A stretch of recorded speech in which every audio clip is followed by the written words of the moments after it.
Ay, yox, belə olmur. Mənim də ürəyim partlayır. Nə olar? Mən make-up eləyim, siz mənə baxın da. Xahiş eləyirəm, dözə bilmirəm axı internetsiz. Nətər baxıq sənə? Oturun baxın da, mən make-up eləyim, siz də oturun baxın da. Yaxşı elə. Salam mənim əziz followerlərim. Necəsiz? Yenə mən gəldim sizə həyatımdan bir hekayə danışaraq make-up eləyəcəm. Deməli sizə başıma gələn bir hadisədən danışacağım. Bilirsiniz nə olub? Yıxılmışam.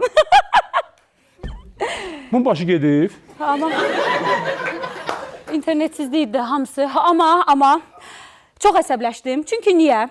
Dostlar, deməli, yağış yağıb, yer də yaşdı. Mən də ayağım sürüşdü, yıxıldım. Belə şey olar. Bu yağış yağır, xahiş edirəm, yağışı qurudun da yerdən. Mənim ya ayağım sürüşüb yıxılmalıyam axı. Olmaz belə şey. Çox əsəbləşdim. Bu da mənim həyatımda ən qlobal, vacib məsələlərdən biri idi ki, mən bunu sizə hekayə olaraq danışdım, əziz followerlərim. Və sizdən fikirlərinizi, rəy bildirməyinizi gözləyirəm. Hələlik görüşərik gələn mənim canlı yayımlarımda trend brand make-uplarımla. Fikir bildirməyi unutmayın. Çox maarifləndirici videodur. Halaldır bala, halaldır. Yaxşı da görəm söhbət belədir, onda mən də bir soxucu söz deyim də.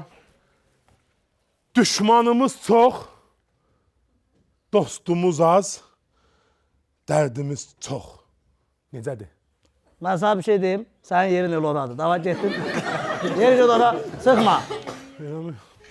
Mama doydum, yine istəyəm. Bu kim də evin içində? Doydun?